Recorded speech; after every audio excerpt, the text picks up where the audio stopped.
नमस्कार, जय हिंद, वंदे मातरम। एक बार फिर से आपका जेआरपी किंग यूट्यूब में आपका फिर से बहुत बहुत स्वागत है। आपको बता दें कि महाराष्ट्र के अंदर 2024 में विधानसभा चुनाव है और विधानसभा चुनाव से पहले 288 सीटों का सबसे बड़ा महाराष्ट्र का एग्जिट पोल निकल के आ चुका है कि अब की बार महाराष्ट्र के अंदर किसकी बनती हुई नजर आ रही है सरकार। क्या शिंदे गुट फिर से बनाएगा गठबंधन या फिर बनाएगी शिवसेना सरकार। अगर देखा जाए तो कांग्रेस और बीजेपी के बीच में इस साल 2024 में कड़ी टक्कर देखने को मिलेगी। तो क्या शिंदे गुट फिर से बनाएगा गठबंधन को अगर देखा जाए तो कांग्रेस और बीजेपी के बीच में कड़ी टक्कर अब की बार 2024 में देखने को मिलेगी। तो सी वोटर टीम नाउन और फलोदी सट्टा बाजार ने 2024 में विधानसभा चुनाव 288 सीटों पर उससे पहले ही सबसे बड़ा सर्वे जारी कर दिया। इस सर्वे को देखते हुए सभी पार्टियां अपनी हरकत में आ चुकी है कि महाराष्ट्र के अंदर अब की बार किसकी सरकार बनेगी और कौन बनेगा अगला मुख्यमंत्री। अगर देखा जाए तो सबसे बड़ा सर्वे निकल के आ चुका है और 288 सीटों का सर्वे। हर एक सीट के बारे में आपको बताएंगे कि कौन सी सीट का सबसे बड़ा सर्वे। अगर हम पहले जिले की बात करें तो नंदुरबार जिला जहाँ कुल 4 सीट है, जहाँ बीजेपी और शिंदे गुट को 1 सीट और एनसीपी को 1 सीट, शिवसेना को 1, कांग्रेस को 1, तो अन्य के खाते में 0 सीट जाती हुई दिखाई दे रही है। अगला जिला है अहमदनगर जिला जहाँ कुल 12 सीटें, बहुत ही बड़ा जिला है, 12 सीटें। बीजेपी और शिंदे गुट को 5 सीटें मिल रही है, तो एनसीपी को 2, शिवसेना को यहाँ पर 3 सीटें मिल रही है, तो कांग्रेस 2 सीटों पर है। अगर बात करें हम बहुत ही बड़ी घोषणा की तो यहाँ पर है सांगली जिला। सांगली जिले की बात करें तो 8 विधानसभा सीटें, जहाँ 8 में से बीजेपी और शिंदे गुट को 4 सीटें मिल रही है, तो एनसीपी को 2 सीट, शिवसेना यहाँ पर 0 पर है, तो कांग्रेस 2 सीटों पर टिकी हुई है, अन्य 0 के खाते में जाते हुए दिखाई दे रही है। उस्मानाबाद जिले की बात करें तो कुल 4 सीटें, 4 विधानसभा सीटों में से बीजेपी और शिंदे गुट को यहाँ पर 0 सीट मिलती हुई दिखाई दे रही है, तो यहाँ पर एनसीपी को 1, शिवसेना को 1, तो कांग्रेस यहाँ पर 2 सीटों पर सबसे आगे चलती हुई दिखाई दे रही है।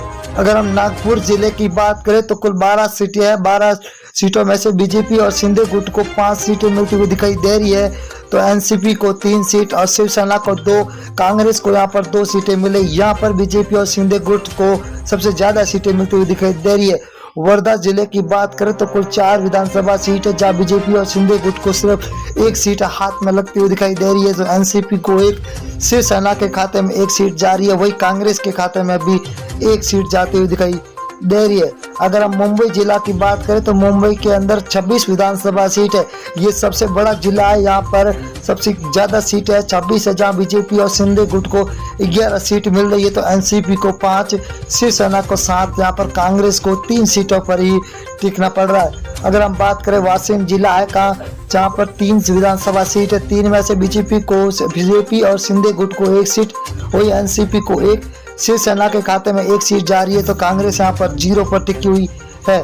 अगले जिले की बात करें तो पुणे जिला है, जहाँ पर कुल 21 विधानसभा सीट है, बहुत ही बड़ा जिला है, जहाँ पर 21 विधानसभा है। बीजेपी और शिंदे गुट को 9 सीट मिल रही है, तो एनसीपी को 5, शिवसेना को 4, तो कांग्रेस यहाँ पर 3 सीटों पर टिकी हुई है, अन्य के खाते में 0 सीट मिलती हुई दिखाई दे रही है। सिंधुदुर्ग जिला है, जहाँ पर कुल 3 विधानसभा सीट है, 3 में से बीजेपी को और शिंदे गुट को 1 सीट मिल रही है, वही एनसीपी के खाते में 1, तो शिवसेना के खाते में 1 सीट जा रही है, वही कांग्रेस को 0 सीट पे यहाँ पर टिकना ही पड़ रहा है। अगली बात करें हम अकोला जिला है, अकोला के अंदर कुल 5 विधानसभा सीट है, 5 में से बीजेपी और शिंदे गुट को 2 सीट मिल रही है, तो एनसीपी को 1, वही शिवसेना के खाते में 1 जा रही है, तो कांग्रेस यहाँ पर 1 सीट पर टिकी हुई है, तो अन्य के खाते में 0 सीट जाती हुई दिखाई दे रही है। नांदेड़ जिला है, नांदेड़ के अंदर 9 विधानसभा सीट है, जहाँ बीजेपी और शिंदे गुट को 4 सीट मिल रही है, तो एनसीपी को 2, शिवसेना के खाते में 2 सीटें जा रही है, तो वही कांग्रेस यहाँ पर 1 सीट पर टिकी हुई है। बहुत ही बड़ा महा ओपिनियन पोल है अब की बार महाराष्ट्र का। रायगढ़ जिला है, कुल 7 सीट है, 7 में से बीजेपी और शिंदे गुट को 3 सीट मिल रही है, तो वही एनसीपी को 2, शिवसेना के खाते में 1 सीट मिल रही है, तो यहाँ पर कांग्रेस को 1 सीट मिलती हुई दिखाई दे रही है। यहाँ पर अब की बार महाराष्ट्र के अंदर बीजेपी और शिंदे गुट का महागठबंधन है। और यहाँ पर नासिक जिला है, जहाँ पर 15 सीट है, बीजेपी और शिंदे गुट को 5 सीट एनसीपी को 5 तो शिवसेना को 3, कांग्रेस के खाते में 2 सीटें जाती हुई दिखाई दे रही है। यहाँ पर अन्य 0 पर टिका हुआ है। तो महाराष्ट्र की 288 सीटों का भयंकर सर्वे जारी हो चुका है, जहाँ पर कोल्हापुर जिला है जहाँ पर 10 विधानसभा सीट है। बीजेपी महागठबंधन में 4 सीटें, वही शिव महागठबंधन के अंदर 5, तो अन्य के खाते में 0 सीट जाती हुई दिखाई दे रही है। अगले जिले की बात करें तो रत्नागिरी जिला है जहां पर कुल 5 विधानसभा सीट है। 5 में से बीजेपी महागठबंधन को 2, वही शिव महागठबंधन को 3 सीटें मिली हुई दिखाई दे रही है। तो अन्य के खाते में यहाँ पर 0 सीट जाती हुई दिखाई दे रही है। अगली हम बात करें अमरावती जिले की, तो यहाँ पर कुल 8 सीटें है जहाँ बीजेपी महागठबंधन को 3 और शिव महागठबंधन को 5, अन्य के खाते में 0 सीट जाती हुई दिखाई दे रही है। अगले जिले की ओर रुख करेंगे तो दोस्तों बहुत ही बड़ा जिला है जहां पर कुल ठाणे है। ठाणे के अंदर 18 विधानसभा सीट है। 18 में से बीजेपी महागठबंधन को 9, तो शिव का महागठबंधन को 9 सीटें मिल रही है। यहाँ पर बीजेपी और शिव दोनों महागठबंधन को बराबर 9 की सीटें मिलती हुई दिखाई दे रही है। अगर हम सोलापुर की बात करें तो सोलापुर के अंदर 11 विधानसभा है। 11 के अंदर बीजेपी महागठबंधन को 6, तो शिव महागठबंधन के अंदर 5 सीट मिल रही है। तो अन्य के खाते में यहाँ पर 0 सीट जाती हुई दिखाई दे रही है। बहुत ही बड़ा सर्वे जारी हो चुका है। सतारा जिले की बात करें तो सतारा के अंदर विधानसभा सीटें 8 है। 8 में से बीजेपी महागठबंधन को 2 सीट मिल रही है, तो शिव महागठबंधन को 6 सीटों पर टिका हुआ है।